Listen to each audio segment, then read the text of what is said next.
জুলাই সনদ ও অভ্যুত্থানের আকাঙ্ক্ষার সঙ্গে গাদ্দারি করেই বিএনপি সরকারের যাত্রা শুরু হয়েছে, এমন মন্তব্যে নতুন করে রাজনৈতিক বিতর্কের জন্ম দিয়েছেন সার্জিস আলম। সংসদের শপথ শুরুর আগেই বিএনপির একটি সিদ্ধান্তকে কেন্দ্র করে সামনে আসে এই কড়া অভিযোগ। বিস্তারিত ডেস্ক রিপোর্টে।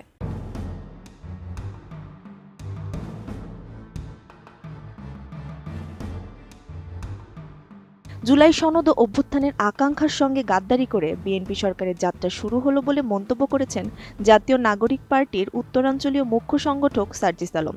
মঙ্গলবার 17 ফেব্রুয়ারি তিনি তার ভেরিফাইড ফেসবুক পেজে দেওয়া এক পোস্টে এই কথা বলেন। মূলত সংবিধান সংস্কার পরিষদের শপথ গ্রহণ না করায় বিএনপিকে এই কথা বলেন তিনি। ত্রয়োদশ জাতীয় সংসদ নির্বাচনে পঞ্চগড় 1 আসনে সার্জিস আলম বিএনপির প্রার্থী মোহাম্মদ নওশাদ জমিরের বিপক্ষে 8,000 ভোটের ব্যবধানে হেরেছেন। মূলত সংসদ ভবনে বিএনপির নির্বাচিত সংসদ সদস্যদের শপথ অনুষ্ঠান শুরুর আগে দলীয় এমপিদের উদ্দেশ্যে বিএনপির স্থায়ী কমিটির সদস্য সালাউদ্দিন আহমেদ জানান, তারা আজ সংবিধান সংস্কার পরিষদের শপথ নিচ্ছেন না।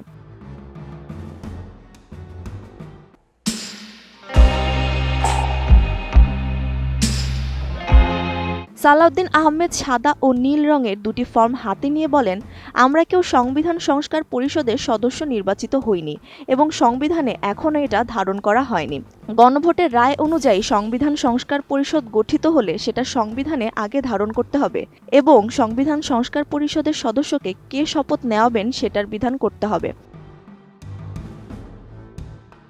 তিনি আরও বলেন, এমন ফর্ম সংবিধানের 3য় তফসিলে আসবে, সেগুলো সাংবিধানিকভাবে সংসদে গৃহীত হওয়ার পরে সংবিধান সংস্কার পরিষদের সদস্যদের শপথ নেওয়ার বিধান করা যাবে। আমরা সংবিধান মেনে এ পর্যন্ত চলেছি, আশা করি সামনের দিনেও চলা যাবে বলে উল্লেখ করেছেন তিনি। সালাউদ্দিন আহমেদ বলেছেন, আমি মাননীয় চেয়ারম্যানের নির্দেশে ওনার উপস্থিতিতে আমাদের দলীয় সিদ্ধান্ত জানালাম।